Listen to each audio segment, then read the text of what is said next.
السلام عليكم داوديل kusoo dhawaada muuqaalkeena maanta filimkeenu waxa uu ku bilaabanayaa Tuuleer oo ku taala dalka Hindiya halkaas waxaan ku arkaynaa gabadh yar oo lagu magacaabo Meeli taas oo lahayd cod aad u macaan waxaana codkeeda ka helaysa xaaska taliyaha ciidamada Ingiriiska waxayna ninkeeda u sheegaysaa inay gabadhan ka hesho codkeeda ayna rabto inay u iibsato adoon ahaan yacni si ay weligeed iyada ugu shaqeyso isla markaana waxa uu lacag yar siinaya gabadha waalidiinteed intaas kadibna gabadha hooyadeed ayaa ka xanaaqaysa ficilkaas ayadoo isku dayaysa inay joojiso waxay hoos fadhiisanaysaa gaadhiga taliyaha waxaana halkaas ku arkaynaa in la dilay gabadhii kale xarunta ciidanka Ingiriiska waxa soo buux dhaafshay kumanaan dad ah kuwaas oo raba in loo soo celiyo gabadhooda ayaguna qalalaasa ka abuuray goobta ciidankuna waxay ka naxsan yihiin sida iskaga soo buux dhaafshiyeen goobta xataa waxay isku dayeen inay xoog ku soo galaan isla markaana ay dilaan qof kasta taliya ayaa ka xanaaqay ficilkaas waxa uu amrayaa in ay soo qabtaan ciidanku dhammaan dadkii qalalaasa abuuray laakiin ciidanku waa ay ka cabsaneen mina jira hal qof oo ku dhiiranaya marka laga reebo hal askari kaas oo lagu magacaabo Ram waana mid kamid ah askarta kooda ugu wanaagsan ee ku dhex jira ciidamada dalka Ingiriiska waxa uu dhex galayaa dhammaan kumanaankii shacabka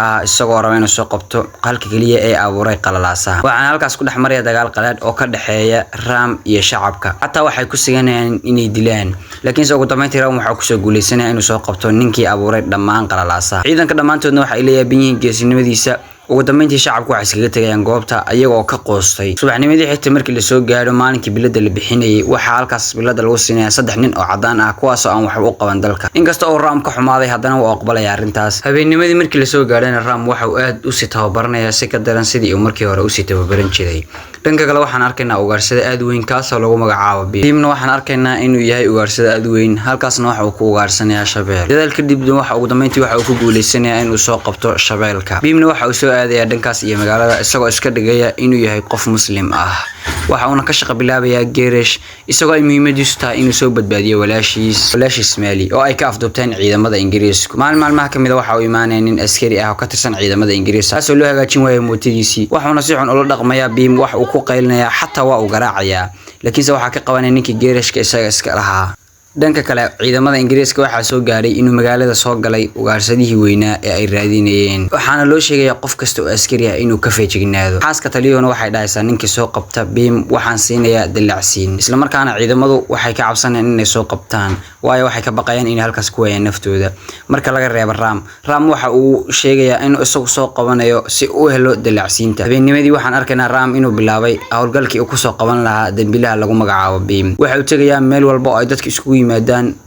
sida meelaha shaleemooyinka iyo meelaha fadhi ku dirka dadku ay isku yimaadaan xataa si uu maqlo wax ku saabsan maalmaha kamid ah waxa uu arkay midka uu sheegaya inuu yaqaanana Beam inuu isaga u haysto inuu yahay qof iska caadi ah laakiin markii ay soo gaareen checkpointiga waxa salaan u saaray mid kamid ah ciidamada midkii markuu ogaaday inuu Ram yahay askarina oo soo cararaya isagoo ku soo dhuumanaya dadka dhexdooda iyo buuq faraha badan ugu dambeyntiina waa uu ka soo dhuumanaya isagoo imaanaya bridge hostis halkaas ay ku sugayaan asxaabtiisa Beam iyo asxaabtiisa inteeda kale waxaana uu sheegay waxa ku dhacay oo uu ka soo cararay Beamna waxa uu ku dhahayaa hadda kadib u bixin dibadda si aysan ciidamada Ingiriiska ku arkin isla markaasna waxaan arkaynaa Ram oo kaligiis taagan bridge-ka waxa si lama filaan ah uu arkaya tareen xawaare daran ku soo socda kaas oo isla markiiba gubanaya waxa uu ka soo burburinaya boondada asoo ka soo dhacay meesha Ramna waxa uu halkaas ku arkaya cunug yar oo ku dhex jira biyaha oo u dhaxeeya biyaha iyo dabka waxa uuna isaga Beam iyagoon is aqoonin ay isku raacayaan inay badbaadiyaan cunuga yar Ram waxa uu soo qaadanaya faras halka Beamna uu soo qaadanaya mooto waxayna soo aadayaan bridge-ka si ay u badbaadiyaan cunuga yar waxayna ugu dambeyntii si geesinimo leh halkaas ugu soo badbaadinayaan cunuga yar dhanka kale iyagoo u soo socda guriga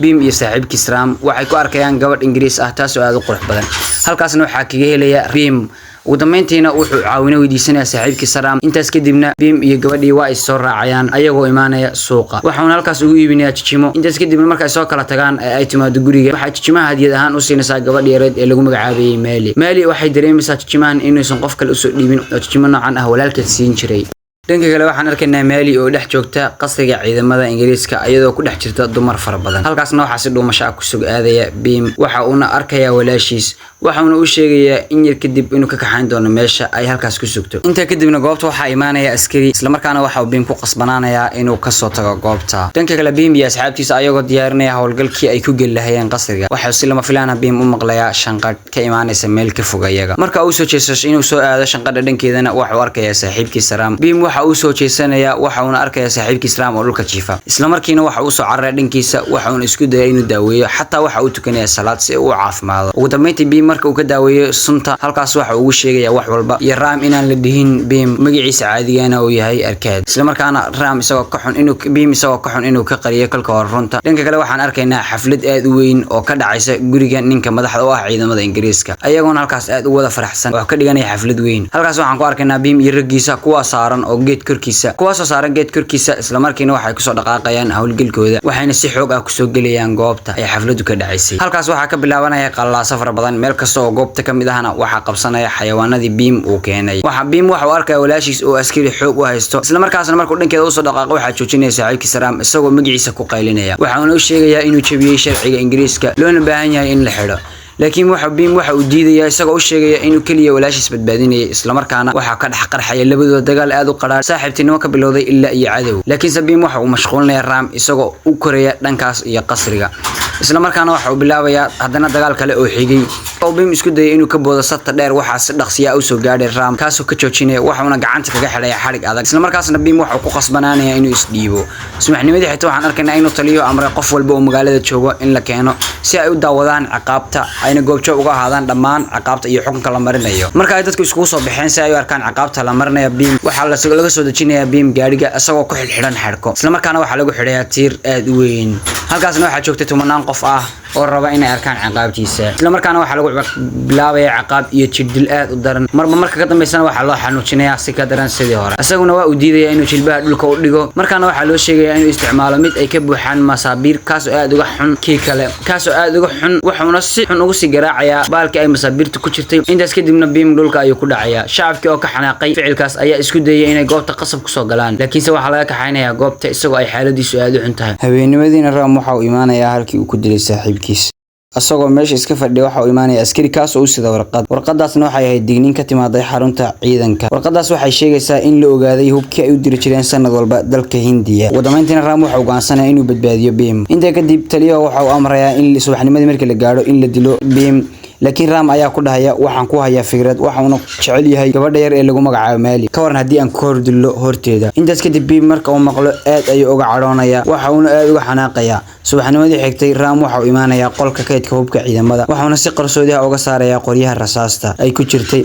isagoo hadafkiisu yahay inuu badbaadiyo saaxiibkiis dhammaan ciidamadu waxay u soo kacayaan goobta uu dilku ka dhacayo iyagoona raba inay dilaan Bim marka ay u soo socdaan wadada waxa Ram uu bedelay wadada asagoo khiyaamaya halkaasna waxaan arkaynaa inuu Ram u dhigay dabin aad u daran Ram marka uu dabinka u dhigo gaariga u saarnaa taliyo waxa qaadanaya xabad asagoo ku dhufanaya gaariga Ram u saarnaa isla markaasna waxa rogmanaya gaariga Ram saarnaa halkaasna waxa ku soo gaaraya Ram dhaawac yar haddana saas ay tahay isma dhiibayo waxa uu badbaadinaya Mali asagoo ka hor istaagaya isku day walba oo lagu dil lahaa gabadha intuu dagaalku socdayna mid kamid ah ciidamada ayaa helay rasaas waxa uuna damcaya in uu dilo Mali marka uu qorigeeda dhankeeda u soo taago Ramna waxa uu ka soo dabacaraya asagoo haysta baskoolad isla markaasna Mali ayaa meel fog ka soo arkaya waxa uu aad uga naxaya muuqaalkaas asagoo u maleynaya Ram inuu rabo inuu dilo gabadha yar ee Mali ugu dambeyntiina Ram waxa uu dilayaa ninkii rasaasta haystay halkaas uu isna Bimna ku dhaawacayo saaxiibkiisa Ram Bim waxa uu soo qaadanaya qori asagoo raba inuu dilo saaxiibkiis laakiin waa uu ka labaynaya ugu dambeyntiina Bim waxa uu iskaga tagayaa goobta sidaas ay tahay Ram oo dhaawaca haddana waxa uu isku dayaa qof kasta oo dhankooda aada inuu dilo ugu dambeyntiina markii arko Mali iyo Bim inay baxsadeen waxa uu joojinaya dhaqdhaqaaqa asagoona isdhiibaya halkaasna waxa uu imaanaya taliyaha waxauna aad uga xanaaqaya ugu dambeyntiina Ram waxa la geenaya qasriga ciidamada Ingiriiska waxaana halkaas lagu xidhay Ram taliyuhuna wuxuu imaanaya Ram oo ku jira jeelka waxauna isla Ram marka uu arko uu ka cabsanaya laakiin Ram waxa uu si tababaranaya si adag taliyuhuna waxa uu amraya in la garaaco intaas kadib waxa la garaacaya Ram waxaana lagu ridayaa hub ku yaala dhulka hoostiisa dhanka kale Bim iyo Mali waxay ku jiraan tuuleer oo halkaas ku taala iyagoona ku dhuumanaya waxaana badbaadinaya gabadh lagu magacaabo Sita iyagoo cadawga u sheegaysa inuu halkan ka dilaacay cudur isla markaana goobta ay joogaan ciidamadu waxay iskaga tagayaan goobta mid kamid ah ciidamada ayaana Sita caloosha ka laagaya intaas kadibna dhulka ay ku dhacaysaa Bim waxa uu soo dhaqaaqaya dhankeeda waxa uu weydiinayaa sababta ay u badbaadisay iyo cidda ay tahay Sitana waxay u sheegaysaa in magaceeda la dhaho Sita halkana ay u timid gacaliyaheeda darteed kaasoo lagu magacaabo Ram. Marka intaas maqlo waa uu naxaya waxa kale oo ay u sheegaysaa in Ram la qabtay berina la rabo in la dilo. Xataa waxay tusaa warqad caddeyn ah taasoo sheegaysa in ay goobjoog ka ahaato. Isla markaana Bim waxa uu go'aansanayaa inuu badbaadiyo saaxiibkiis asagoo si qarsoodi ah u soo galaya qasriga ciidamada. Waxa uu soo raacaya godadka dhawaaqooda isagoo ugu dambeyntii helaya saaxiibkiis Ram. Labadooduna halkaas wax uga soo baxayaan banaanka iyagoo la dagaalamaya dhammaan ciidamada. Taliyaha ciidankuna markuu midaas maqlo aad ayuu uga cadhoonaya iyaguna waxay si naxariis darro ah u dilayaan qof kasta oo ka tirsan ciidamada Ingiriiska. Ugu dambeyntiina meesha waxa ka dhacaya qarax aad u weyn kaasoo sababay dhimasho aad u fara badan. Dadkaas ku dhintay qaraxna waxa kamid ah xaaska taliyaha ciidamada Ingiriiska. Ramna ugu dambeyntii waxa uu xasuusanayaa dardaarankii aabihii kaasoo ahaa aab qof kasta oo Indiyaan ah gacanta waxaad u gelisaa ugu dambeyntiina qofka koobaad ee hubka u dhiibo waxa uu noqonayaa saaxiibkiis waxaana ku dhahayaa hadalka caanka ah ee aabihii ku dhigi jiray cabeey cabiro kurid. halkaasna waxa ku soo afjareen gumaysigii muddo dheer ku soo habsaday dalkooda. ugu dambeyntiina halkaas ayuu filimkeen ku soo dhamaaday. haddaad muuqaalkeena ka heshay waxaan si sharaf leh kaaga codsanayaa inaad muuqaalka like saarto sidoo kale aad ku soo biirto channelkeena Moa Films. Aad ku maasantahay daawashadaada sidaas iyo nabadgelyo.